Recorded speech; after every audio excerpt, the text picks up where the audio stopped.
to Cincinnati Soccer Talk, powered by FC Cincinnati supporters.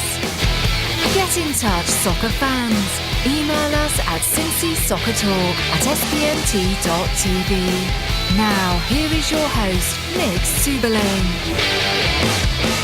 Hey, what's happening, Cincinnati Soccer Talkers? Welcome to episode 85 of Cincinnati Soccer Talk. Fresh off a big win over Charlotte over the weekend. We're going to touch on Mitch saying no yet again. And guess what we get to discuss this week? Finally, a Widmer's clean sheet! Yes! It has finally happened. They kept the ball out of the net. But we're going to talk about, is FC Cincinnati playing well? We want to hear from you. We don't have a guest tonight, so the phone lines are going to be open all night long. Hit us up, 513-399-KICK, 513-399-KICK. Our main man, Boston, standing by, waiting to take your calls. Of course, if you want to get in touch with us on the web, you can tweet us at Cincy Soccer Talk. You can also email us feedback at CincinnatiSoccerTalk.com. Pleased to welcome into the show this week the one and only Brian Weigel. Brian, how are you, my friend? Good, man. I just don't know if we can throw around Boston Brazel as a main man. You know, he's been gone for so long, made an appearance. I think he's kind of like a side job man, you know? Okay. All right. I don't know where to go with that, but okay. But glad to have you back, Bri. Excited to get your take on the game over the weekend. And I know you're ready to go. Got the cannon loaded up, ready to fire that bad boy. So we'll touch on that a little bit later on as well. I'm also glad to have back the one and only Ken Hetker. Ken making his triumphant return to the show. Ken, how you doing, buddy? I'm doing pretty good. Long time no see, no talk, I guess. Like you said, another victory. Something to talk about, I guess, from that. That's about all. Yeah. Hey, a win's a win at this point, right? I mean, that's really all that matters. 3 points it's a big 3 points as well. Glad to have you back, Ken. Looking forward to getting your thoughts on what happened over the weekend. And, of course, last but not least, the one and only, the Wolfman, Bill Wolf. Bill, how you doing, buddy? I'm good. Really good. So happy to be back. It's been a little while. It has been a little while. Glad to have you back. Looking forward to, again, getting your thoughts as well on what's happening with this team right now. FC Cincinnati unbeaten in their last 6, in large part thanks to the goalkeeping of Mitch Hildebrandt saving a late penalty kick. Maybe not the best taken penalty kick in the world, but hey, with the win, Cincinnati brings home the Queen City Cup. Yet again, that is the second year in a row they've been able to bring home some silverware, even if it is quote-unquote unofficial. We'll take silverware at this point with the way things are going. But again, it's a 1-0 win on the road. It's a Widmer's clean sheet, their 12th of the year. And you have to go back all the way to that home match against Harrisburg during the 2 lightning delays for that last clean sheet for FC Cincinnati in league play. So it was long overdue. Bri, I'll start with you. What'd you make of the match? I don't know about you guys, and you can answer this too. I thought that was one of the worst professional matches I've ever seen, just execution-wise. How many passes didn't go to their target? How many shots just went well wide? I mean, it looked like everybody was completely out of their element on Friday night down in Matthews, and it's kind of embarrassing that was kind of our team. I mean, you just look at some stats here from this match. Josu, who's been fairly well with his service all year, had just an off night, 10 unsuccessful crosses in play. I mean, that's just ridiculous. I mean, I think the worst match recently that I saw was like 3 missed crosses or 3 unsuccessful crosses. So just an overall poor night, and just really disappointed that that's what we go and show with 3 weeks left in the season. So I know, try not to be too much Debbie Downer on here, but just a poor night. But hey, we won. Hey, at this point, it's kind of, survive and advance, needing and trying to pick up as many points as you can here. Still, believe it or not, with an outside chance of that home playoff spot. You just never know. But those Ken, I mean, I know it wasn't pretty soccer, but it got the job done. They got the 3 points that they really needed, especially against a team higher up in the standings who has been playing some really good soccer as well this year. That's kind of a big win. I mean, at this point, you kind of almost, you'll take an ugly win.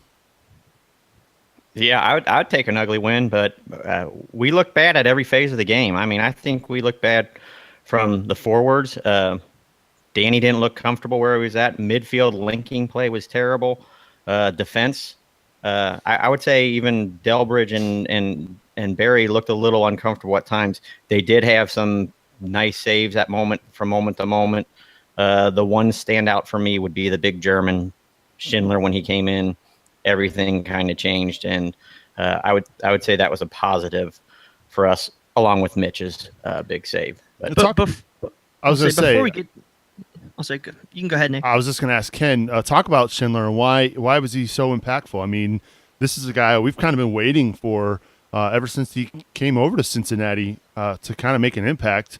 Maybe, I mean, I guess perfect time that he did. What made him so impactful Saturday or Friday night?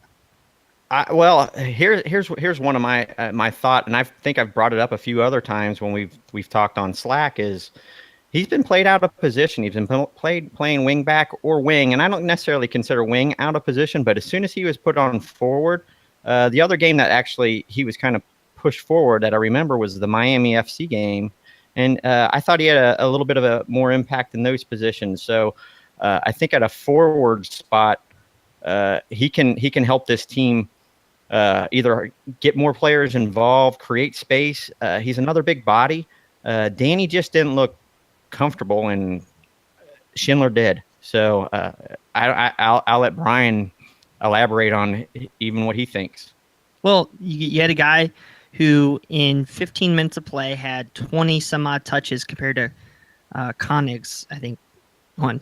Schindler had 11 touches. Konig had 25. So in 25% of play, he had nearly half as many touches as Konig. I mean, we were talking about this when we were reviewing some video of just how Schindler naturally gravitates to outlet positions, so he can receive the ball from on that right side from Boehner.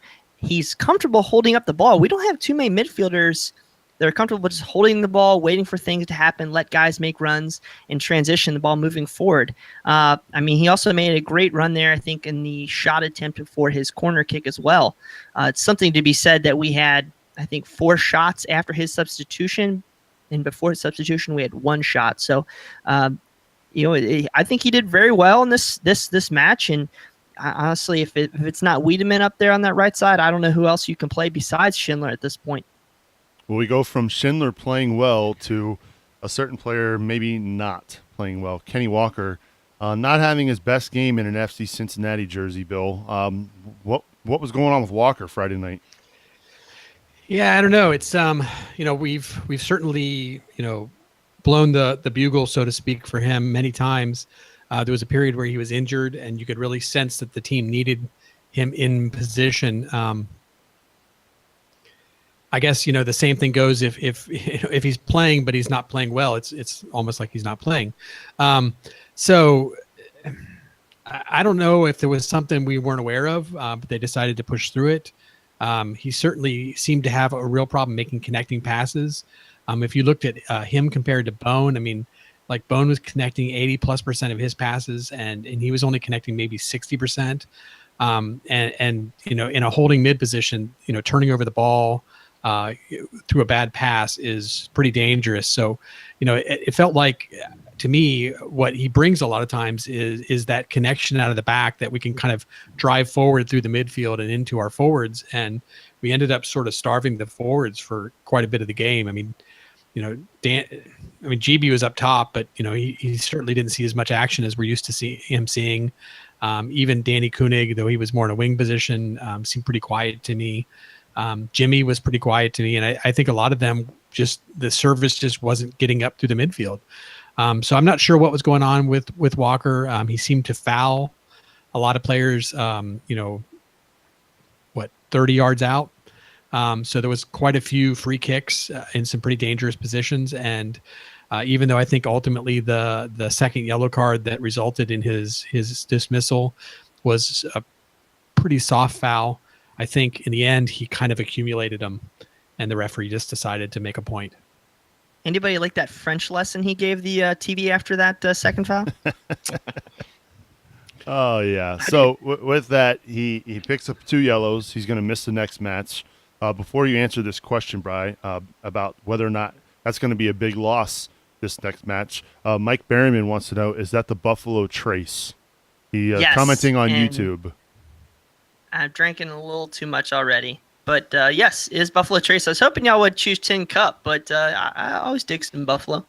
All right, so how big of an impact is the loss to Walker this upcoming match? Because, I mean, he's been a rock for this team all season long, and I mean, I guess if anybody was due for a bad game, maybe it was him. But he's kind of been that rock there in the center of the park for FC Cincinnati.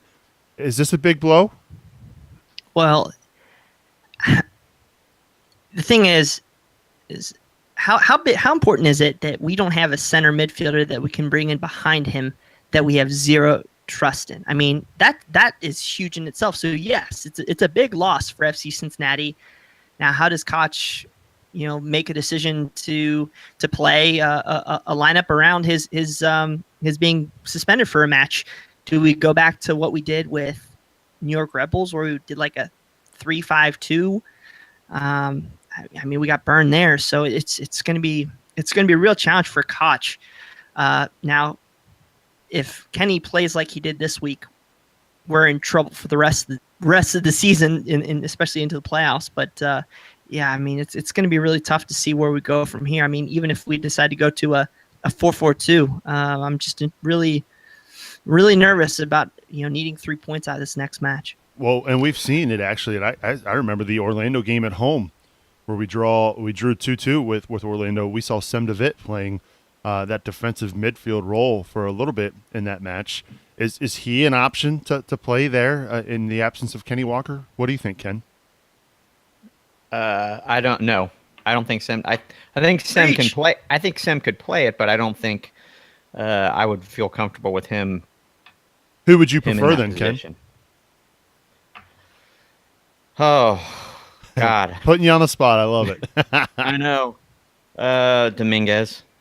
But I mean, I struggle with all of it. I mean, anybody we put in there, it's just not the same. And that we only have one Kenny Walker. Sem DeWitt could play that position, I guess, but who falls in behind him? It's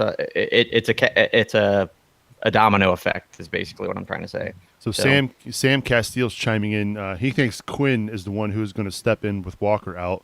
Bill, we've kind of talked about it before on this podcast as well. We were surprised to see DeVitt playing that 6 role for FC Cincinnati, that holding midfielder, even though we thought he was really more of a center back. Would you prefer DeVitt, or do you think Dominguez is the guy you would prefer to step in there? I'll answer that in a sec. I want to come back to something else you said. I didn't want to interrupt while Ken was talking or anything, but you had asked about Walker, or somebody made a comment about Walker, and maybe it was Brian. Just do we, if he's a problem for the rest of the season, we're in trouble. But I think let's be fair. We know Walker's a quality player. We're not sure what happened in this game. There could be something else going on. Maybe he had a little knock, whatever. Maybe he got into a car accident before the game and his mentality wasn't there. I don't know what was going on, but obviously this is not the Walker we know. So let's just step back, relax for a second. Let's give him a week off, get his head together, recover from whatever, if there was anything physical going on. And I'm sure when he comes back on our last game, we're going to be happy to see him playing for us. And that's what happened the last time when, he was out injured. He came back and he was, slid right back into the game, and he was a solid player. So I'm not worried about Walker. As far as what do we do in the next game, Sem DeVitt being a question. Yeah, I mean, I've seen him up in the midfield. Somebody can correct me if I'm wrong. I don't remember him really starting there. What I remember is more of we start with 5 or 3 in the back, however you want to look at it. And when we need to press forward, we move him forward. We basically slide the 2 outside center backs, however you want to look at him, in, go back to more of a 4-4-2 or something, 4-3-3 kind of feel, and move him forward. I don't really see him in that role for a whole game, but I could be wrong. I mean, who knows? But he definitely scares me a little bit sometimes when he's in that role. It seems like he gets very far forward. He seems like he's almost moves from a defensive mindset to an attacking mindset, and that's obviously what he's doing when he's moving into that role mid game. And then Dominguez was brought up. I like Dominguez a lot. I love seeing him on the pitch. He's got so much fire, so much energy. He really wants to prove himself when he's out there. He gets a little reckless at times, and maybe, that what do you call it? That experience that Walker brings. He knows usually when not to push it too far, but Dominguez sometimes seems like he struggles there a bit. I would actually throw out, just as a complete wild card, Nico. My only concern with him is pace, but that's a role he's played, and it's a role that we've seen him in past games as well. Now, a quick thing about what you said, Bill. Regardless of whoever Coach Koch decides to play, if he goes like for like in this situation, and formation wise, and throws Nico, Domingo, Quinn. If we keep giving 20 to 30 yards in the midfield of open space after we counterattack, give the ball up, and there's just acres of space for Ottawa to attack, it doesn't matter who we play there. We need to shore that up. We need to make sure the guys in the right positions on the wings, because that's what it seems like we like to bring the ball up, especially on the counterattack. So if it's Boehner, Wiedemann, or Schindler on that side, or even, I don't know why we haven't seen more of them, Pollock and McLaughlin on the left. There's something to be said for familiarity. Oh yeah, with this roster, and I'm not trying to second guess Koch. I think he's done very well. I'm a little bit irritated that we kind of haven't seen his. I don't think I've seen really a plan out of him this year in terms of what we're trying to build into the future. People say that about Bruce Arena. What's the plan? How are we building the team to succeed on the bigger stages? I'm not seeing that right now. I see, okay, let's plug in this hole, let's plug in that hole. So that's kind of what's got me a little bit upset. So at this point, do I expect to see Pollock? No, but shoot, might as well. Let's go out and get 3 points. Let's go out and set these guys up. And I mean, we can capture a little bit of lightning in the jar from last year. At the end of the game, I don't know. Go ahead, Bill. I was just saying, I don't know if it's really a plan, so to speak, or certainly anything reflecting towards the future. But I would say, at least for what I've seen, it seems like we've pretty much settled into the 3-4-3, and we're trying to not change that too much. And I think aside from the striker, it seems like we have a lineup that Koch liked, that he's started to play. And then of course with Hoyt and Wiedemann both being both being injured, it changed things a little bit. So I don't know. I mean, I wasn't really thrilled with the change he made, but again, I don't know, what his decision-making process was there. We love Schindler. We thought he did a great job. Would he have been a better fit for Wiedemann? Maybe. Would he maybe for whatever reason not done what he did in the final minutes of the game if he had to play 90? Yeah. And we just don't know that. I'm just posing a thought. What about if we move Bone back into CDM? Do we ever and put Wiedemann in Bone's position? Only from the aspect of experience. If we don't trust Dominguez, I think Bone can be a wrecker in the midfield as well and play that pivot a little bit. It's just a thought. I don't know. I mean, just throwing it out there. Is he playing the central defensive midfielder in a 4-4-2, or is this a 3-4-3? It's regardless to my opinion. I mean, 4-4-2 would probably be a little bit better because you got another defender behind him. But I'm just thinking from experience. I trust him on the field. I trust his decision making. He was one of the few players Friday that played semi decent for the whole game. I mean, he was a little bit invisible, but I thought he had a lot better game than anybody else. It's just a thought. I don't know. And then we can bring in Wiedemann up top in place of his position. To be fair, that's what they did towards Zanda last year. Put in Wiedemann and then Stevenson in that 10 role. Yep. I actually think that's an interesting idea, Ken. I don't know whether we'll see it or not, but I mean, certainly, there is something to be said for experience and trust in a player. I almost feel like Walker's role that he has filled is so large that we may see a formation change, right? Instead of going 3-4-3 and having two centers, that we might end up seeing the 3-5-2 again. that gives Koch the ability to bring in 2 people instead of 1. So maybe you see Quinn Dominguez, or maybe you see Nico Quinn, or who knows, but some sort of combination that 2 people fill in for Walker instead of 1, and So give you're us a little having more 2 support holding in mid. midfielders, basically, is what you're saying, Bill. Yeah, You could maybe. you could even do like a 4-2-3-1, possibly. Yep. Possibly. We want to hear from you folks if you're listening or watching live. 513-399-KICK. We've got some phone callers here on the Kings Hammer hotline. We'll start with John. John, welcome to Cincinnati Soccer Talk. How are you? I'm good. How are you guys? I'm doing real well. What's on your mind tonight? From what I can tell, because I have not been able to watch many of the games lately because of that, but GB obviously has not been playing as much. What do you guys think his role on the team has become ever since, like, at the start of the season, whenever you joined, he was playing a lot, but then progressively he's been playing less and less. Like, what do you guys think the team is now since that's been going on? Well, I've never seen GB Fall look so frustrated in a match as he did on Friday night, just because he didn't get any service. Or, right now we're not getting him quality service. So is it smarter to put a guy like Koenig up top? In this formation, absolutely.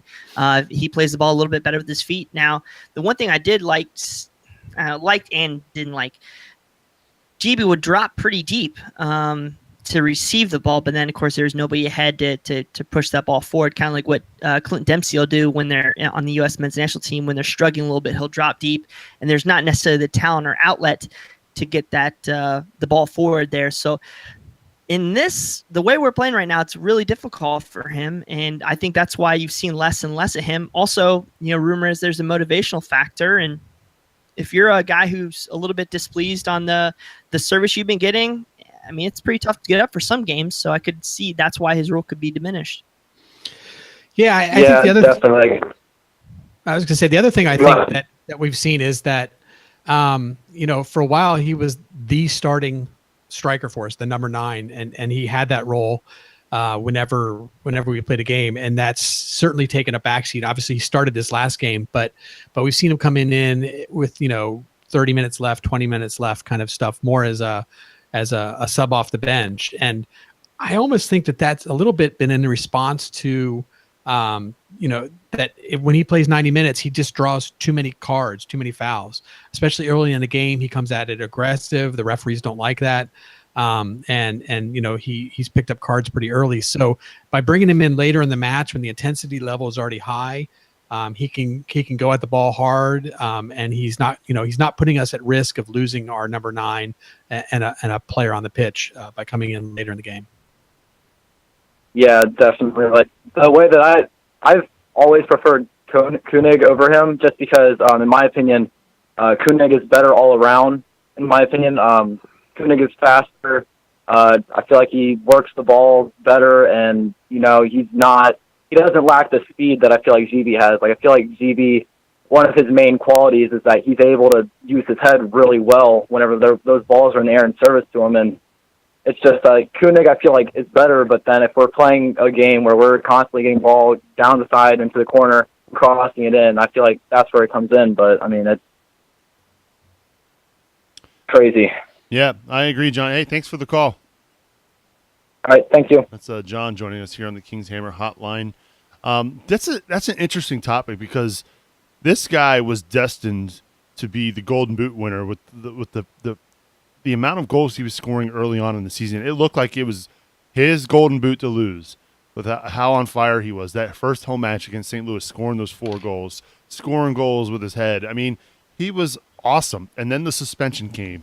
And then, there's been a couple matches where he's playing out of control and he's getting sent off for ridiculous reasons. And I just think it's come down to now it's more of a trust thing. I can't trust you to be on the field to stay disciplined, and I'm not going to risk you putting our team in jeopardy. We're fighting for our playoff lives. We can't risk playing these games with 10 men. And so I think that's a big reason why he hasn't seen the field. Yep. Well, I would hope as a professional he knows how to keep his cool. Of course, you haven't seen that in every match, but at some point, you need the guy who you're paying a lot of money to step up and do his job. And I think that's why you've kind of seen him in several of the most recent games starting, because he needs to do his job. He needs to put balls in the back of the net. He did get the assist, I believe. I don't know if they credited it or not, but he headed the ball to Schindler at the back post. Yep. So there is that something to be said there is when he was called into action, he did make the play. So he's a good player. We all know who he is. We know he's a player who probably is better than the league he's playing in, honestly. And the officials reffing him? Wait, and what? the officials, holy cow. He went there. So You also yeah. have to I was going to say, you also have to remember when we started off at home, that homestand, it was, we specifically brought it out. It was send the ball down the wings, cross it Yeah, over, send it different down the formations wings, too, yeah. cross it over. And I think we've changed from that kind of tactic to where his target forward aspect isn't necessarily blending with that. Yes and no. I think we're a lot more counter than we were back then, but we're still, I mean, you saw it this weekend. We still huffed a lot of balls. I mean, freaking Josu, I wanted to choke him out. I mean, he was literally sending balls like 50 yards away, like a Hail Mary ball into to Jibby. So that was kind of in his decision-making process where that let Jibby down there. But, I mean, there's talent there. I mean, we just need to finally get it together. And I think having a Wiedemann or Schindler would help that kind of going forward. I love how we're all saying Schindler right now. Schindler. It's my German in me. Yeah. I did. Never mind. Go ahead. I was gonna say, don't get me wrong either about GB, because I think in a lot of cases when I'm watching him now, I feel like he's actually backing away from challenges. I mean, I see him going in, and it seems like he just like at that last step, he doesn't take it, and you know that's not a good situation to be in. I mean, he needs to be able to go in and get the ball and put his body up against people, but it seems like as soon as he does, he starts getting in trouble. Hey, if he gets hot, man, I don't know if there's another team in the East that can stop him. Nope. That's a good point. And you kind of want him firing on all cylinders here down this home stretch for FC Cincinnati and hopefully into the playoffs. We want to hear from you, though, FC Cincinnati fans. 513-399-KICK. That's the number to get in touch with us. Have your say here on Cincinnati Soccer Talk. We welcome in good friend of the show, our main man, Yersky. Yersky, what's up, buddy? How we doing, guys? Big win on Friday. I'm not used to saying Friday. So I want to talk about, and it kind of came up with the PK in the closing moments, kind of our defensive mentality when it comes to our back line, and kind of what you guys think about the risk versus reward of slide tackling in the box, in order to be able to get the ball. Do you think it's worth it to go after when there might be another guy being able to pick it up to risk that penalty kick? I just want to hear your guys' opinions on that risk versus reward of slide tackling in the box. Do you want my opinion, or do you want to know the way I coach it? Because that's two different things. You ate girls in USL. You're right. I mean, it is a big risk. I mean, we clearly have seen that. It is a big risk. It looks great if you win the ball, but you look like the biggest horse's butt if you get the penalty kick called on you. I don't know. You guys have a say on that? When I played defense, my coach said, if you're sliding, you better be 100%. And I mean, it was just that was that simple in the box. So, I mean, is it worth it? There are times 100% it's worth it, and you have to do it. So, I don't think there's it's not worth it. It is worth it. It's just, it's the moment in time. Got to pick it. Depends who it is for me, because both Austin Berry and Harrison Delbridge had 2 tackles in this match that saved goal scoring opportunities. And Even they've done it Kenny Walker, routinely all year, Brian. I mean, this isn't just Now- something that they've done this weekend. They have routinely done these in the year. Now you see 2 defenders on our team, namely Sem DeVitt and Josu, who rarely, if ever, leave their feet. I mean, it could be 40 yards out. Sendovit will never leave his feet. He'll just let the guy go right on by. So I don't know if it's a mentality thing or he's just not very good at defense. But, yeah. So, yeah, I agree. I mean, if you have Harrison and Austin, I mean, if I'm Koch, I say do whatever you want to do. But in terms of some of the other guys, I mean, we saw it bite Pat McMahon twice last year. So I think you got to gauge the referee. That's a good point. You got to see how the referee's calling good it. answer, yeah. Because, a lot of times referees who aren't willing to throw out cards and things like that, let the games get a little chippy. A lot of times they also don't want to make a decision in the box, and they'll give you a lot of leeway. So a lot of times the early part of a game, the players are trying to figure out where the referee stands. There you have it, Yersky. Hope that answered your question, buddy. Absolutely, guys. Thank you. Have a fantastic week. You're the man, buddy. Appreciate your call. Thanks, man. A bigger question for us. Go ahead. Ken. No, go Ken. I was going to say a bigger question, I think, is what's up with our zone marking, marking, spatial? It's like it's two players are on one page and a third is on a different page. And, I mean, it's just creating lane after lane after lane of going through the defense and midfield. And, I mean, it's a frustration point for me. It's like pick a way to defend, coach them that way. Sam DeWitt does one thing, Barry and Delbridge do another, and I don't see a cohesive group back there at all. And I think it's just this game Friday was a perfect example of it was just an onslaught. I mean, we were lucky to not lose 5-1. So, y'all listening, that's the best take right there that we've had on our defensive three in a long time. Because that's exactly what's going on. I mean, how many times did you see three guys on one side of the field? I mean, it's just ridiculous. I'm sorry, I don't want to get too much in there because I'm not a pro player. I don't know what goes through all these guys. But I mean, you just plainly see how many times just switching the ball to one side of the field just rocked our defensive core. I mean, it was ridiculous. Might also explain why we haven't had a clean sheet since the middle of July. In the league. So you add that in there as well. And you're adding new players into the mix. I mean, let's face it, DeWitt is a new player, joined midway through the year. It's not like they can pick it up in 2 or 3 games. I'm sure it's going to take a little time to learn one another. I know it's been a few months, so it should be done by now. But you're right. It is kind of crazy to see the defending for this team. This was such a, going into the year, we really thought that defensively was going to be the strongest part of this team, and yet it somehow has let us down a little bit this year. And I don't know if that's due to other factors or what, changing coaching staff. I don't know. I don't know. But you're right, Ken. I'm glad you brought up that point. That's really well done. We've got phone lines open. Boston's ready to take your call. What are your thoughts on FC Cincinnati? Do you want to talk about the stadium? Because there was news about that, which we'll get to here in just a minute. 513-399-KICK.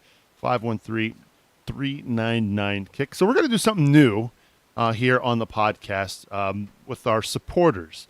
This is a listener-supported show. If you want to support the show, you can over at CincinnatiSoccerTalk.com/support. We're going to shout out our supporters the first week of the month. Every single supporter is going to get a shout-out from now on the first week of the month. And then if you contribute at the $20 level or more, we'll shout you out every episode from this point forward. We can't thank our supporters enough. So these are our supporters, and we are very proud that they have joined the do we want to call this the CST Army? Or just we'll figure a name out for that. We'll let the audience come up with a name for that. But here goes. John Davidson, thank you very much for supporting the show. Jesse Gill, Matt Adamczyk, Tim Bronsel, and the King's Hammer Soccer Club. The Bryans from Queen City Mafia, Patrick Lonnie, Andrew Ross, Arthur Oliva, Dave Tingler, Brian Griffin. Coincidentally enough, he is here, a CST member now. Of course, Mama Subs, Pat Suberling, Alex Yersky, who just called in, Mike Berryman, Reese Johnson, Brian Malone, Alex Pennington, Chris DeMeo, Claire Hughes, Carl Fight, Scott Griffith, Shima John, Stephen Starkey, Josh Leese, Jamie Smed, Kevin Johnston, Tom Niehaus, Joseph Collier, Mike Hudson, Jonas Tom, and the newest Cincinnati Soccer Talk supporter, Harry Austin. Harry, I'm going to give you a little secret. He's going to be wearing the armband next week. There you go, Harry. We appreciate your support. Again, if you want to have your name shouted out here on the podcast, CincinnatiSoccerTalk.com/support. We cannot thank you enough for your generosity, fans of Cincinnati Soccer Talk, and we appreciate you. All right, so do we want to go stadium next, gentlemen? There was some news that came out today. Todd Porchune, who we like to tend to think has been a very, vocal opponent to a new stadium in Cincinnati. And maybe that's because of the history of stadiums in Hamilton County. But he did have some interesting comments today in a certain post that we saw on the web, and we'll share that in the show notes as well this week. But it sounds like this project for FC Cincinnati is one of the 4 they are considering now for Hamilton County. That's somewhat newsworthy. Suck it, Cyclones. Man. What's that guy's name? Nick Brunker? Yeah, Nick Brunker. Nick Brunker's a big Cyclones guy. Big minor league hockey, but this is the difference between you want to build an arena for minor league hockey in a city that's never going to get an NHL team, whereas you can build a stadium in Hamilton County for a top tier soccer program in this country. It's night and day. I mean, come on, it's a no-brainer. Yes, I completely agree. Now, there are a lot of good things going on in the city of Cincinnati, Hamilton County. I think everybody out there, if they came to it and they said, we can't do the Western Hills Viaduct, I think a lot of people be smart enough to say, no, we need to put our money that way because that thing's a darn death trap. So I think there's a little bit of realistic expectations out of this. But the one nice thing that Todd Portune did say in his comment to WVXU, the author's failing me right now, but check it out, is that he did understand the timeline, and they said that news probably won't come out about this till mid-November. So I think he's starting to, at least publicly, these comments realize that Nippert's really not a solution anymore, and that he's at least going to give it a solid effort, be a good public servant and at least try to make this big project happen for Cincinnati.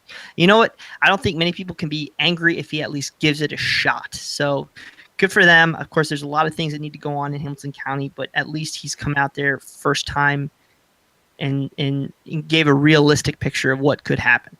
And the quote, the exact quote in that article today, made it sound like he's kind of come around on the whole requirements deal, because early on in the summer, when MLS, made it known that you need to have a stadium in place, he was kind of on the side of, I'm going to go fight for Nippert. He's kind of, it almost seems like he's done a 180 here, Bill. Yeah, I mean, I think if we want to give him the benefit of the doubt, he's trying to figure out ways to do more for less. So maybe he just, wanted to hang on to that Nippert idea as long as he could, and he finally just had to acknowledge that it wasn't going to work. I know he's tried to reach out to MLS, and he's tried to, to reach out to UC. My guess is that, you can only beat a dead horse so long before you realize that it isn't going to move. And my guess is that he just finally, acknowledged that he wasn't going to get, that handled, that he needed to get on board with what needed to happen. So, if UC is saying no, and MLS is saying no, and FCC is saying no, and all of the supporters and voters are saying no, somewhere along the way, you got to give up. Yeah. I mean, and honestly, I think he also sees the potential that the county could lose out on a pretty big deal to another city. So there's you add that into it. So we'll see, but it doesn't mean that they're going to build a stadium. I mean, we're nowhere close to that, but the fact that it just seems like he's kind of come around on the situation is somewhat newsworthy for a guy who in years past has always been very vocal about stadiums and deals. And so we'll see. We did come across some fake news this week. You talk about a bombshell a little bit during the day. I believe that was Monday. Jeff, I want to say his name correct. I think it's Reuter from 551.com, if I'm not mistaken, Bry. He kind of dropped the bombshell that Nashville has been awarded an expansion franchise in MLS. Well, that quickly had the kibosh put on it by the mayor of Nashville, folks at MLS. I mean, when we heard that news, our stomachs all kind of sank for a little bit. I mean, there's something to be said about smoke and fire and all that stuff. Jeff Reuters, he's a guy who covers MLS for MLSsoccer.com, ESPN FC, Guardian 442, a bunch of different places.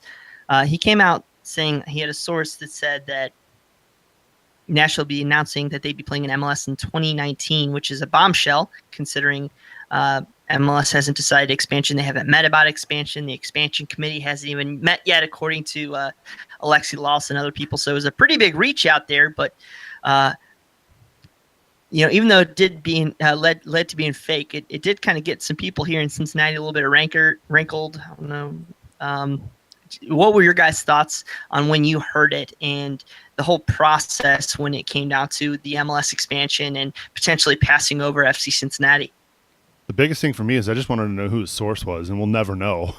But I just like I just couldn't grasp it was like a brief 2 to 3 minutes where I was like, oh boy, here we go. Where I was just like, how? What are they basing this decision on? It's not like that city has a huge soccer history. Now, granted, I know Cincinnati doesn't either, but at least we've got 2 years of solid attendance going for us and a recognizable brand of soccer. Nashville, they haven't even launched their USL team yet. We don't know what kind of season ticket fan base they're going to have there in Nashville, playing at another baseball stadium. So I was just kind of like, how? That was the biggest thing, was like, what could they have possibly seen in Nashville to leapfrog Sacramento, Cincinnati, St. Louis, other cities? Miami. Yeah, Miami. But yeah, we're still waiting on however that's what I took away from it. That's what I took away from it was the 2019 year. That's I mean, it shocked me when you put it up on Slack, Subs, and then all of a sudden I saw 2019. I'm like, what the heck happened to Miami? And was this a replacement for Miami? That was the one shred of positive I might have been able to take away from it, was, did they replace Miami? I don't know. I mean, I think Miami already is kind of a 2020 story is what we're hearing, right? I mean, they finally got things together, but if even if they start building the stadium now, you're looking at 2 years, so they're really a 2020 type scenario. At least that's kind of the last I had heard. So to me, it could make sense for MLS to look to bring somebody in ahead of that, because they're going to be 2 years unbalanced otherwise.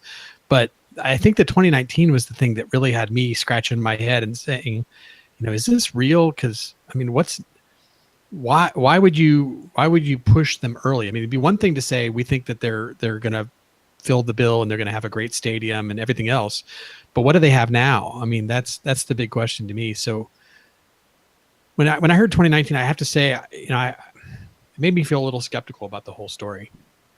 And as we found out, it was not true.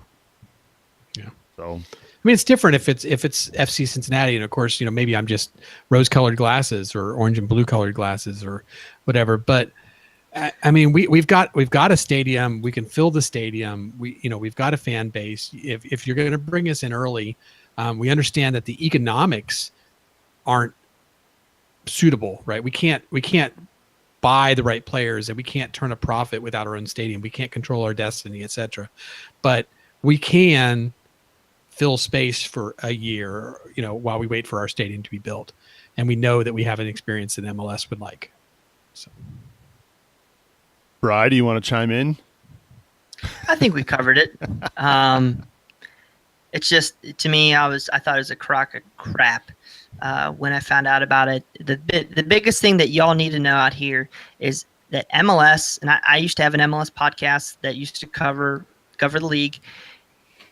MLS rules have for the past 25 years kind of been arbitrary. They've said one thing and done another.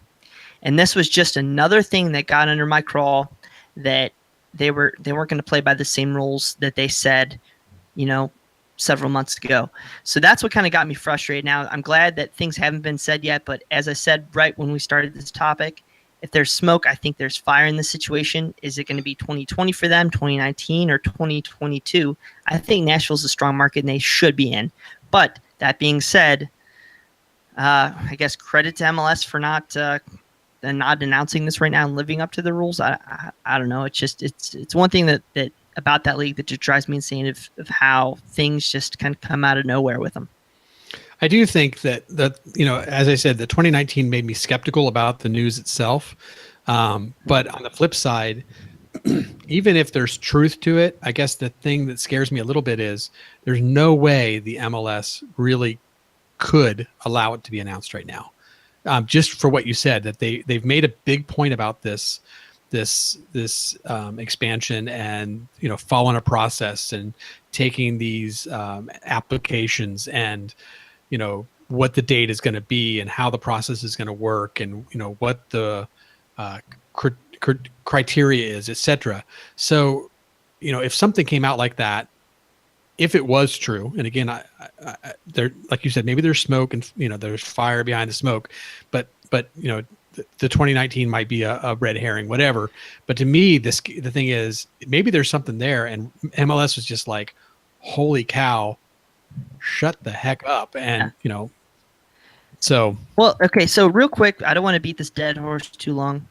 The only reason that I think that Nashville could come in over FC Cincinnati, in which I still think it's a long shot, is Arthur Blank is saying, I got 60,000 fans down in Atlanta. We need a quote-unquote rival, and they're my guy. So something to think about there. Well, wouldn't a good rival be Orlando? I mean, you kind of already have that. Your two newest teams, and there's already some history there. Yeah, long drives either way, but I really think there's a lot of talk about that right now with Nashville, Atlanta, kind of mid-southern United States teams. So, I think Orlando's going to be tied in with Miami anyway. So, good point. That's a good point. If they do bring in Miami or Tampa. Yeah. This is from Mike Berryman on YouTube. He says the Nashville announcement is a shot across the bow for FCC to get a stadium deal in hand. Now is the time to secure the MLS bid. So maybe that's also what has kind of forced maybe Todd Portune to reconsider things as well. Didn't I say something right after this? Was should we announce Newport? I mean, and I'm not saying Newport is the best option, but man, we need some momentum. That's give us some time for momentum. I'm just wondering if we announce in November, is it too late? Give me momentum in November. I want everything to come together and culminate with that. I want to give MLS two proposals. I want to give them Newport and I want to give them West End of Cincinnati, and I say, hey, pick where you want. We are such a strong ownership group. Our city is so strong in FC Cincinnati that we have two opportunities to build a stadium here, not one out in a county fairground that even the freaking college team didn't want to build at. So, hey, I think we go out, we give them as best we can. I think it's really going to come down to, is Uncle Carl going to write a bigger check to have a team in Cincinnati, Cincinnati proper in Ohio? So, shoot, man, we need to check every box. I said this 100 times. Don't announce anything now. Come to the plate with everything you got in November, December. You also got to realize Newport's basically plan A. I mean, that's what we submitted. I mean, Sure. the FCC said that from day one. They submitted Newport to MLS. MLS has already looked at that. I think they're pleased with the idea. They're pleased with the stadium design. So we've got a stadium design. We've got a location. I mean, we're fine as far as MLS. So this is really just about, what are the other options that we can explore? Like Brian said, maybe we can come back and say, make it even better. We have multiple choices, both sides of the river. My only point was coming from the national media. Hey, we have a stadium. We have it in Sure. here. Same kind Brian of thing. Strauss said we didn't even have a stadium plan. That's bullcrap. Yeah. Yep. Fake Yeah. news. The question is whether or not the MLS is swayed by that in any way, or whether They're not. they're talking to Birding in the front office, and they're basically saying, we know what FCC is, we know what Nashville is, we know what North Carolina is. We're talking to all these guys.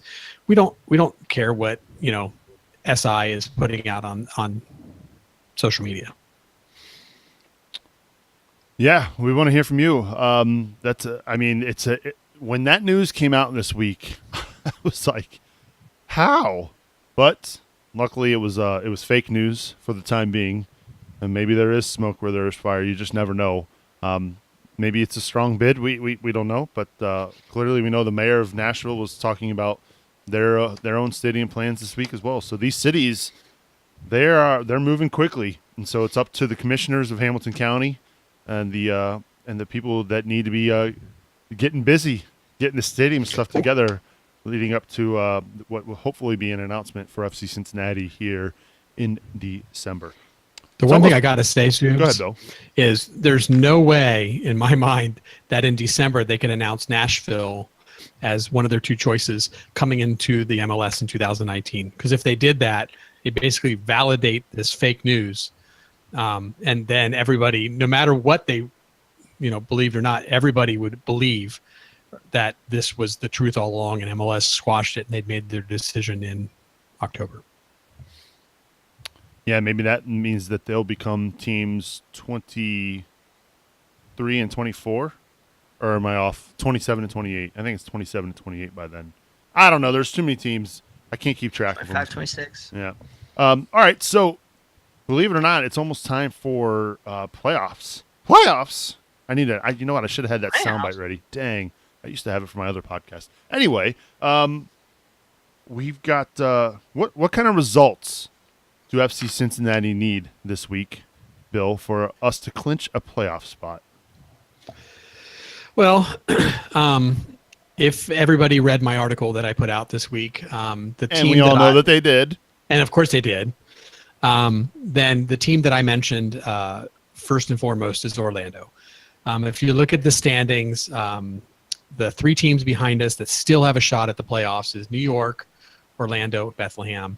New York and Bethlehem have games in hand, which puts it a little tougher for us to make something significant happen with those two teams. However, Orlando is at the same level as us with games played, and it basically comes down to if Orlando does not win their game, then if we win, we're in the playoffs. Because Orlando would basically not be able to pass us. That would put us in a position where we would stay above one of the 9 teams, and therefore we're guaranteed at least 8th place. The only other scenario that I looked at that looked interesting is New York is actually playing twice. They're playing Wednesday and Saturday, I believe. Ironically, they're playing Orlando on Saturday. But if for some reason New York has a really terrible time, and doesn't get anything but a point, 0 or 1 point, the same thing could happen where a win from us would therefore put us into the playoffs as well, because they wouldn't be able to pass us.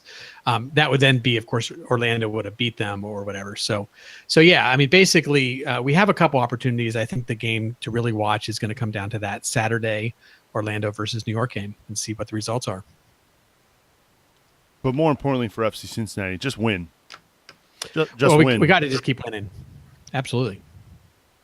And a draw at this point is not really good for FC Cincinnati. They need to pick up 3 points. Yeah, the only way we could survive a draw is if the teams around us do similar.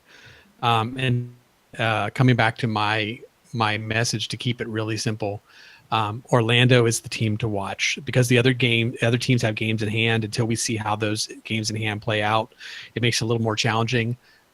But Orlando, as long as we get the same result as Orlando, we're not in a situation where we're relying on another team to fail for us to succeed.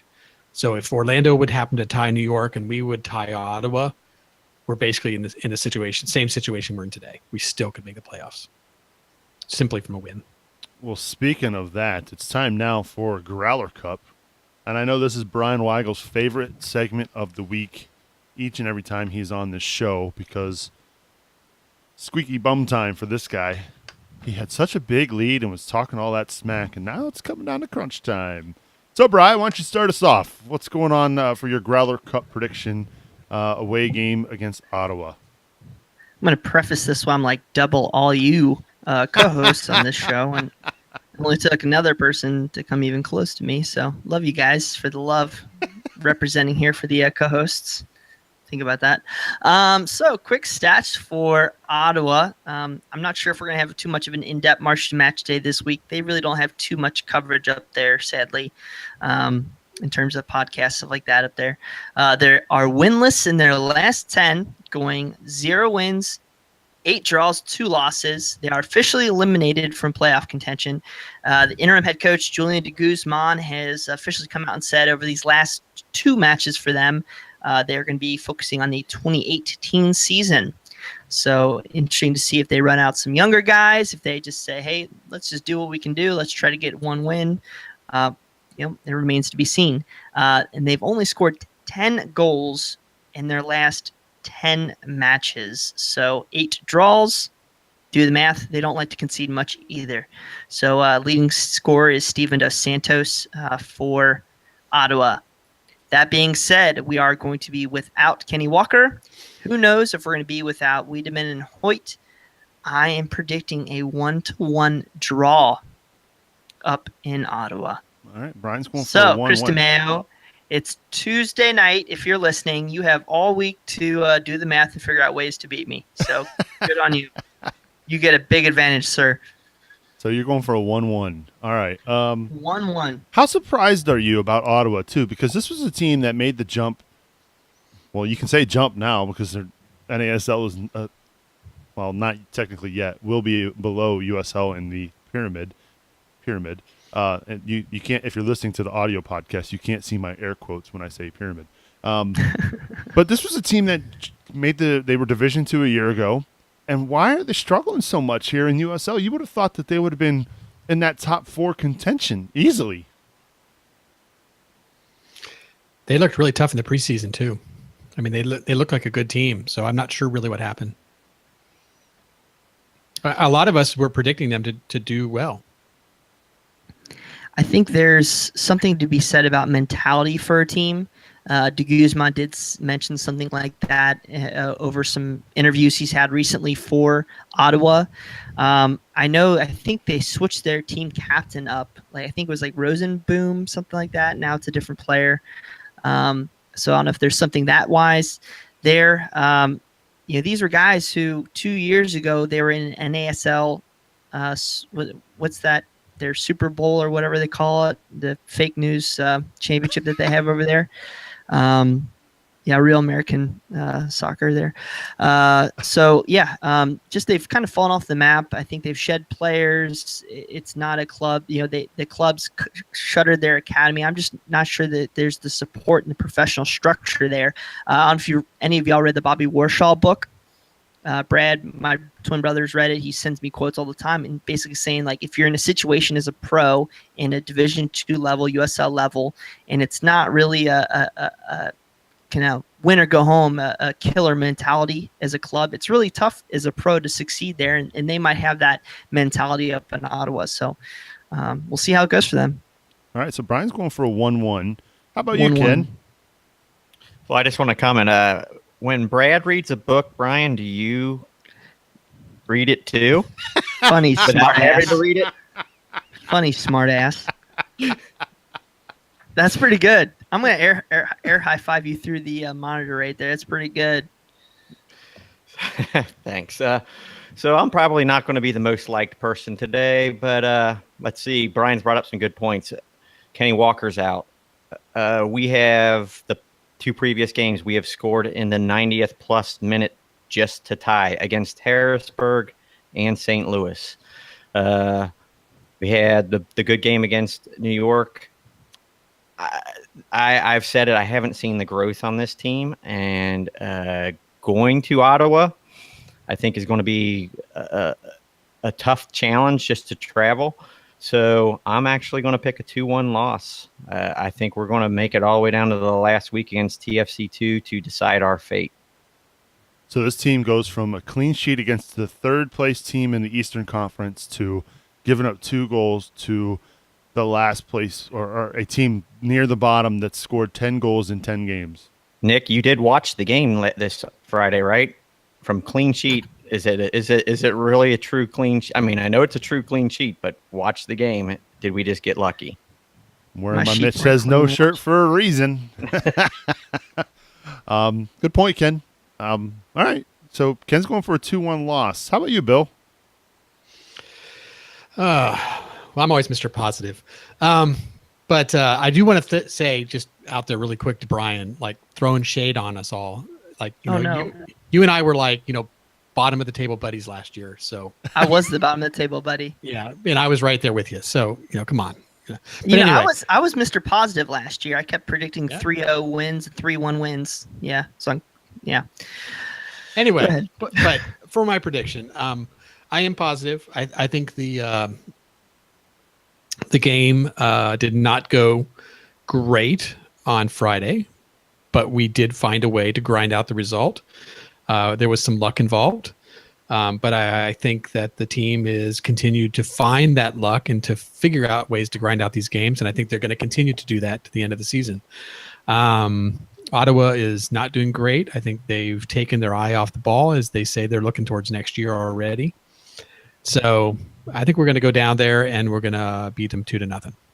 Ooh, another Widmer's clean sheet for the orange and blue is what Bill was saying. All right, so he's going for a 2-0.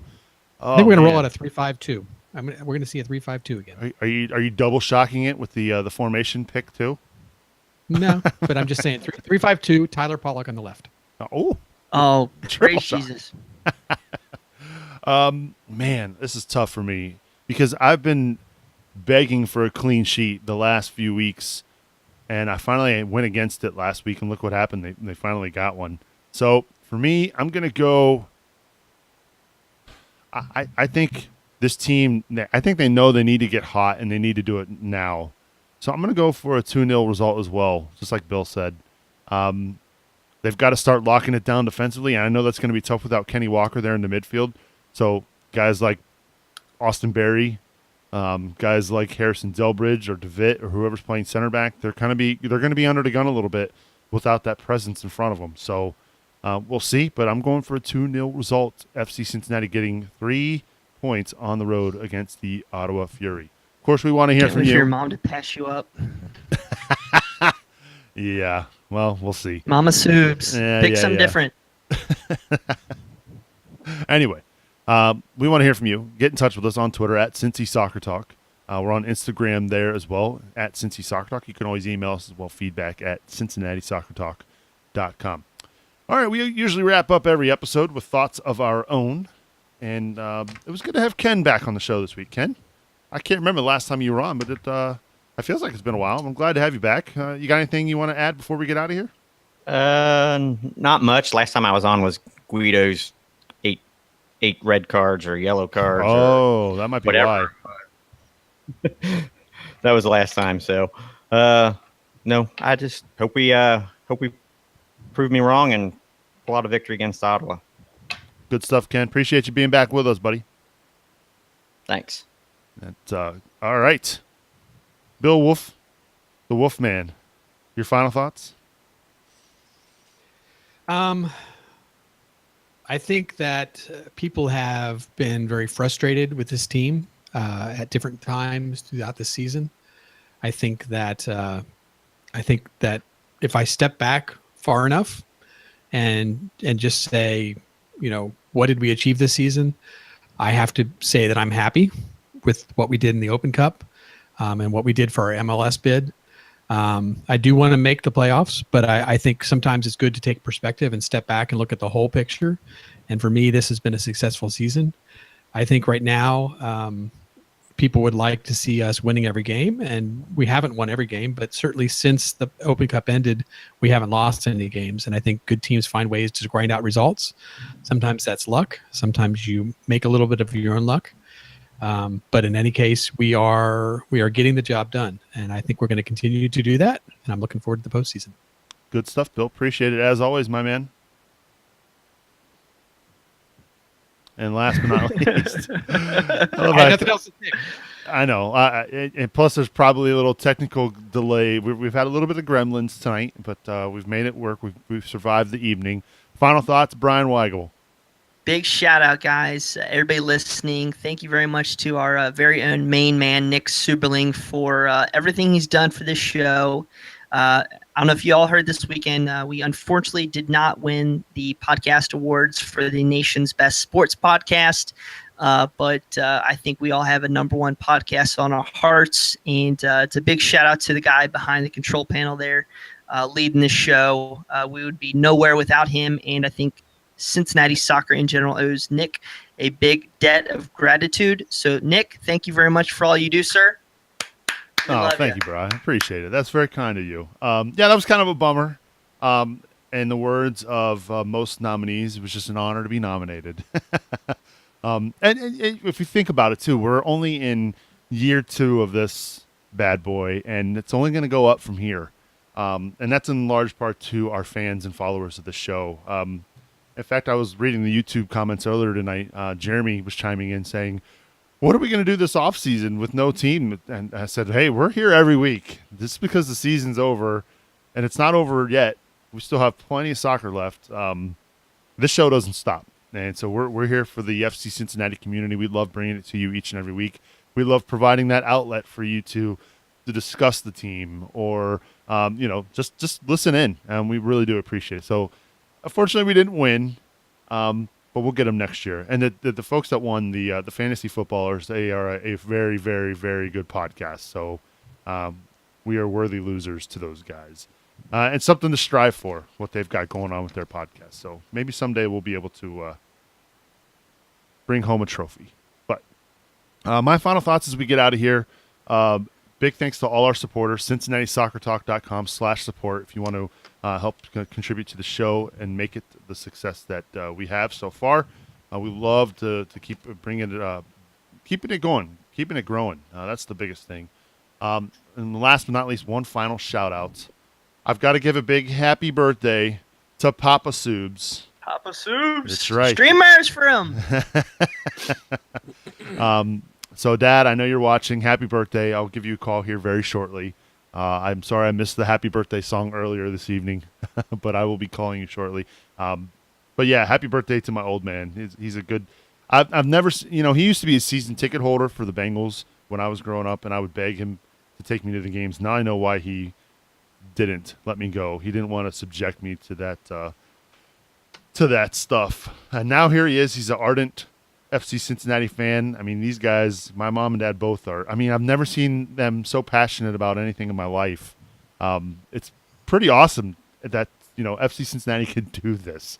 So happy birthday, Dad, and we'll hear from y'all soon. All right, it's time to get out of here. Got to give a special thanks to Boston Brazil screening our calls tonight. Appreciate you, Boston. Don't forget, rate and review the show on iTunes. CincinnatiSoccerTalk.com/iTunes is where you can do that. So, for Bill Wolf, Ken Hecker, and Brian Weigel, I'm Soobs, reminding you to watch your tackles, and we will catch up with you next week.